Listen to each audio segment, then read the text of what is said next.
भगवती शरण सिंह जी का राम भक्ति में रसिक संप्रदाय पुस्तक भी मिली कि राम के साथ भी कोई कांता भाव से भक्ति करता है। ये मेरे उस समय 30 साल पहले मेरी बुद्धि में नहीं था, 32 साल पहले।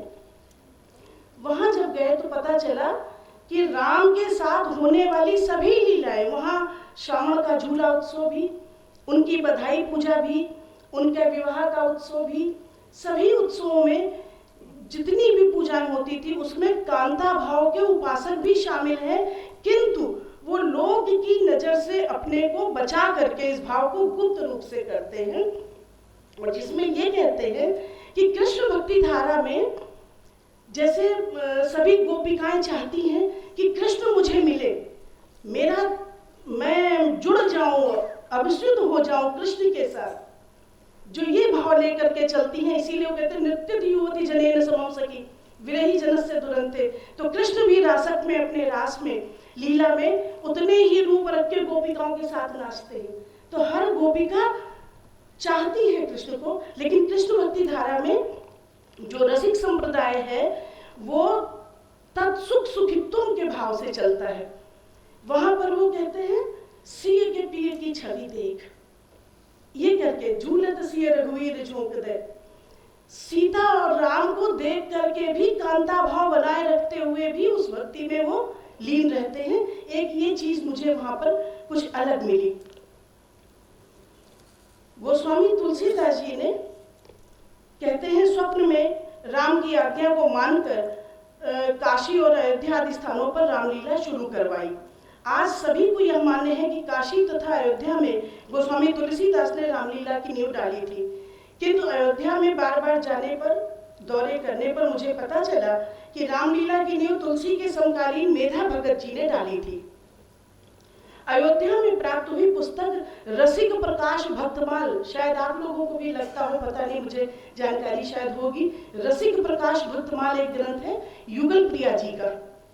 उसमें उन्होंने लिखा कि जैसे प्राण प्यारे श्री गोसाई जी हमारे, तैसे तुमहु हमारे तात काम एक कीजिए, लेके धनुवाण जाओ निज थान तहां, रामायण गाय के प्रत्यक्ष सुख लीजिए।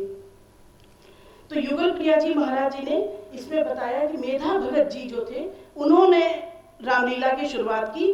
पहले बनारस में वो केवल गाते थे, रामलीला में केवल गान होता था, मुख्य उसका हिस्सा आधार था तो रामचरितमानस। किंतु अयोध्या में रामलीला के रक्षक और प्रचारक पत्थर मंदिर के महंत स्वामी जयराम दास जी ने अपनी जो परंपरा बताई उसमें मेधा भगत जी, राघव दास जी, भगवान दास जी, हनुमान दास जी, राम प्रिया दास जी, प्रेम दास जी, रामदेव दास जी और जयराम दास जी, इतनी लंबी इनकी ये परंपरा थी। तो जब मैं जा रही तो मैंने वहां पता किया कि काशी से अयोध्या कब आई और कैसी खेली जाने लगी अयोध्या में।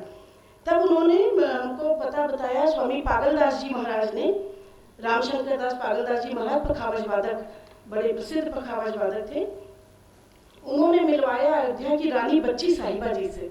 उनसे हुई मौखिक चर्चा के आधार पर यह जानकारी मिली कि काशी के काफी समय बाद अयोध्या में रामलीला की शुरुआत सर्वप्रथम तुलसी चौरा में हुई। तत्पश्चात अयोध्या नरेश ददुआ ने अपने यहाँ प्रतिवर्ष रामलीला का आयोजन करवाना शुरू कर दिया। और इस आयोजन में सबसे पहले संत महात्मा ही पात्र बना करते थे, स्वरूपों में संत महात्मा ही रहते थे, स्त्री पात्र भी पुरुष ही बनते थे, स्त्रियों का प्रवेश नहीं था। और वो विविध प्रसंगों को लेकर, लेकिन अयोध्या में सबसे प्रिय आज भी विवाह का प्रसंग है और उससे जुड़ा एक मंदिर भी है, बिहुती भवन। बियाह शब्द है इधर प्रचलन में है अयोध्या से, तो बिहुती भवन है और वहाँ पे बाकायदा मंच भी है और वहाँ विवाह के प्रसंग को लेकर हर पंचमी को कुछ ना कुछ इससे जुड़े प्रयोग किए जाते रहते हैं और लीला खेली जाती है। प्रसंगों को लेकर लीला करते थे। लगभग 19वीं शताब्दी के अंत में रामप्रिया दास जी ने अपने समय में पारसी शैली के नाटकों के ढंग से लीला का मंचन शुरू करवाया, जिसमें अधिकांश अनुवाद उर्दू में हुआ करते थे। मैं बहुत छोड़ करके आगे बढ़ रही हूँ। डॉक्टर चंद्र प्रकाश सिंह ने अपने ग्रंथ हिंदी नाट्य साहित्य और रंगमंच की परंपरा में अयोध्या में सर्वप्रथम धनुष यज्ञ जैसे प्रसंगों की लीलाएं होती थी ऐसा बताया। बाद में धीरे धीरे अन्य प्रसंगों में भी लीलाओं का मंचन होने लगा। रामलीला में अभिनय करने वाले पात्रों को स्वरूप कहा जाता था। इन स्वरूपों के लिए ब्राह्मण जाति के ही किशोर रखे जाते थे। स्त्री स्वरूपों के लिए भी किशोर ही होते थे। आज भी अधिकांशतः ऐसा ही देखा जाता है।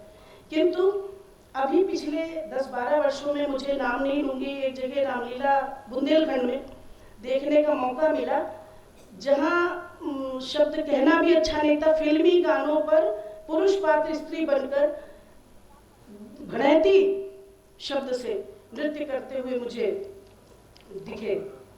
तो अभी अयोध्या में ऐसा दिखाई नहीं पड़ता, लेकिन हमने कानपुर में भी एक बार देखा था कि सब फिल्मी गानों में गाना, नाचना, इस तरह ये चलता है।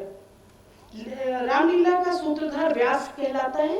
लीला का प्रारंभ और समापन व्यास ही करता है। लीला प्रदर्शन के समय व्यास प्रसंग सूत्रों को आपस में जोड़ता चलता है। कभी कभी मानस की चौपाइयों को, कभी कभी प्रसंग से जुड़े लोकगीतों की तर्ज पर कुछ पंक्तियां गाकर अपनी बात को प्रवाह देता है। साथ ही साथ मंच की अन्य व्यवस्थाएं भी देखता है। व्यास या उसके साथ कलाकार द्वारा गाई जाने वाली तुकांत पंक्तियां, ऐसी कोई अनिवार्यता नहीं कि पंक्तियां अवधि में ही हो।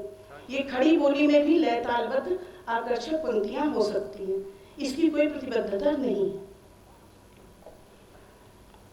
नाटक का एक रूप वैष्णव भक्ति में लीला के रूप में विद्यमान है, अतः लीला में संगीत का किसी न किसी रूप में प्रारंभ से अंत तक महत्व बना ही रहता है। अयोध्या में होने वाली रामलीला के संगीत पक्ष की कुछ उल्लेखनीय बातें निम्नवत हैं।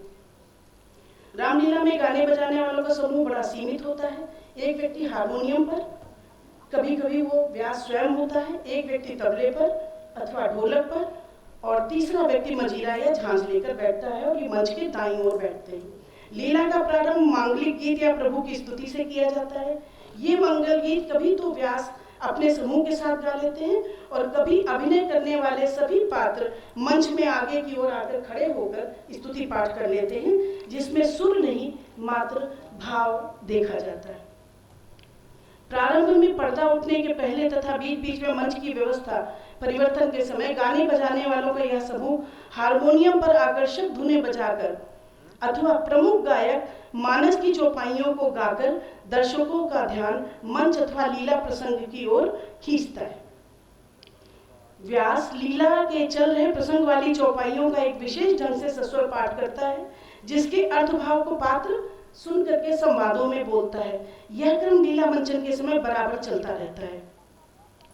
पात्रों द्वारा अधिकांश रूप से तुकान पंक्तियों में बोले जाने वाले ये संवाद छंदबद्धता का आभास देते हैं। संभवतः यह याद रखने में सरल होने के कारण शायद ऐसा किया जाता होगा। रामलीला में मुख्य गेय सामग्री के रूप में रामचरितमानस ही है, किंतु खास प्रसंगों के समय रामचरितमानस के अलावा प्रसंग से मेल रखने वाले पद, कवित्व, सोरठा और गीत आदि गा लिए जाते हैं। मुझे 25-30 वर्ष हो चुके हैं, और अभी 15 वर्ष पहले भी एक बार मैंने देखी थी। तो उसमें पुष्प वाटिका की लीला प्रदर्शन के समय गाने वाले लोकगीत की धुन कुछ इस प्रकार है। मैं गाने की नहीं हूँ, मैं सितार की हूँ और संगीत शास्त्र की हूँ।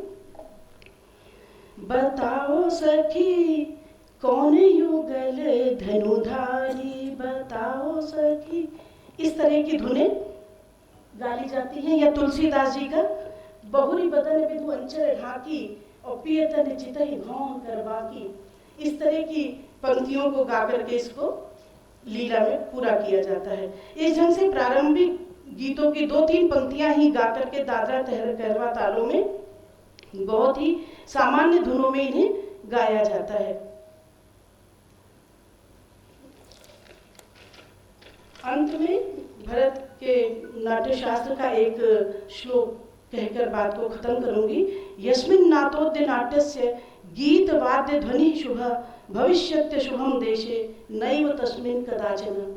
जहाँ पर भी गीत वाद्य वादन नृत्य नाट्य का प्रयोग होता है, उस जगह पर किसी भी समस्याओं का, किसी भी आपत्ति का होना संभव नहीं, वहाँ नहीं हो सकती, वहाँ कोई किसी प्रकार की आपत्ति नहीं होती। धन्यवाद।